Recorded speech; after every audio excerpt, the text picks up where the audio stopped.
घटना में आज़ादी के 22 वर्ष पूर्व ही जब 47 में हमारा देश आज़ाद हुआ और 1925 की यह घटना है, यह पराक्रम है। 22 वर्ष पूर्व ही अंग्रेजों को यह एहसास दिला देना कि हाँ, भारतीय यदि कुछ चाहे तो कर सकते थे। और आज जब हम लोग 2024 में जी रहे हैं और सन 2025 में इस पराक्रम के 100 वर्ष पूरे होने तक हम लोग ये बातें दोहराएंगे, याद करेंगे, तब आज के नवयुवकों को, आज की पीढ़ी को और आज के सभी साथियों के अंदर क्या भावनाएं होनी चाहिए। मुझे हासिफ फिरोजाबादी जी की 4 पंक्तियां याद आती हैं कि जो ना अब तक हुआ कर दिखाएंगे हम, गैर को भी गले से लगाएंगे हम,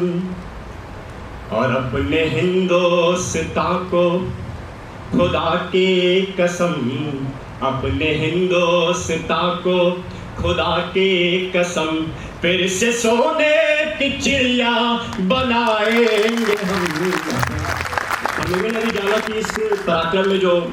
मुख्य क्रांतिकारी थे राम प्रसाद बिस्मिल जी, जब उनका देहांत हुआ, जब उनको फांसी की सज़ा दी गई सन 1927 में, तो उनकी उम्र महज 30 वर्ष की थी। 1897 की उनकी पैदाइश थी। आज भी हमारे देश में न जाने कितने ऐसे सैनिक हैं जो कम उम्र में, जो बहुत ही छोटी आयु में अपने देश की रक्षा के लिए अपने प्राणों को त्याग देते हैं, बलिदान कर देते हैं। ऐसे मुझे एक छोटी सी कविता डॉक्टर हरिओम पवार जी की याद आती है। जब एक व्यक्ति जिसकी अभी जल्द ही शादी हुई है और शादी के 6 महीने बाद उसकी पोस्टिंग दोबारा से हो जाती है, उसके बलिदान होने की खबर उसके घर पे जब आ रही है, उसके माँ बाप के पास जब आ रही है, डॉक्टर हरिओम पवार जी की पंक्तियाँ मैं आपके सामने समझ कर रहा हूँ कि मैं केशव का पांचजन्य हूँ, गहन मौन में खोया हूँ, मैं केशव का पांचजन्य हूँ, गहन मौन में खोया हूँ, उन बेटों की याद कहानी लिखते लिखते रोया हूँ, जिन माथे की कुमकुम बिंदी वापस लौट नहीं पाई, चुटकी चुटके पायल ले गए कुर्बानी की अंगलाई, कुछ बहनों की राखी जल गई है बर्फीली घाटी में, वेदी के करबंधन मिल गए हैं सीमा की माटी में, पर्वत पर कितने सिंदूरी सपने दफन हुए होंगे, 20 बसंतों के मधुमासी जीवन हरण हुए होंगे, टूटी चूड़ी धुला महावर रूठा कंगन हाथों का,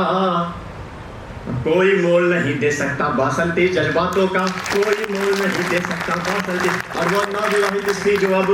नव विधवा स्त्री बन चुकी है, उसकी क्या परिस्थिति है कि जो पहले पहले चुंबन के बाद लाम पर चला गया, नई दुल्हन की सिर छोड़कर युद्ध काम पर चला गया, उसको भी मीठी नींदों की करवट याद रही होगी, खुशबू में डूबी यादों की सलवट याद रही होगी, उन आंखों की 2 बूंदों से 7 सागर हारे हैं, उन आंखों की 2 बूंदों से 7 सागर हारे हैं, जब मेहंदी वाले हाथों ने मंगलसूत्र उतारे हैं, जब मेहंदी वाले हाथों ने मंगलसूत्र उतारे हैं, पीली मेहंदी रोई होगी छुपके घर के कोनों में, ताजा काजल छूटा होगा चुपके चुपके रोने में, जब बेटे की अर्थी आई होगी सुने आंगन में, जब बेटे की अर्थी आई होगी सुने आंगन में, शायद खून उतर आया हो बूढ़ी माँ के दामन में, शायद खून उतर आया हो बूढ़ी माँ के दामन में, और जो सैनिक सीमा रेखा पर ध्रुव तारा बन जाता है, जो सैनिक सीमा रेखा पर ध्रुव तारा बन जाता है, उस कुर्बानी के दीपक से सूरज भी शर्माता है, गर्म दहानों पर तोपों के सीने आ जाते हैं, उनकी गाथा लिखने को अंबर छोटे पड़ जाते हैं, उनके लिए हिमालय कंधा देने को झुक जाता है, कुछ पल को सागर की लहरों का गर्जन रुक जाता है, उस सैनिक के शव का दर्शन तीरथ जैसा होता है। और अब बाबा जी की पंक्तियां देखिए कि उस सैनिक के शव का दर्शन तीरथ जैसा होता है, चित्र शहीदों का मंदिर की मूरत जैसा होता है, चित्र शहीदों। मुझे अपने वक्तव्य को अंत करने से पहले मुझे लखनऊ की सुप्रसिद्ध कविता तिवारी जी की पंक्तियां याद आती हैं, जो मैं पढ़ रहा हूँ कि चाहता हूँ कि कोई नेक काम हो जाए, मेरी हर सांस वतन के ही नाम हो जाए, जो सिर उठे तो मेरे सामने तिरंगा हो।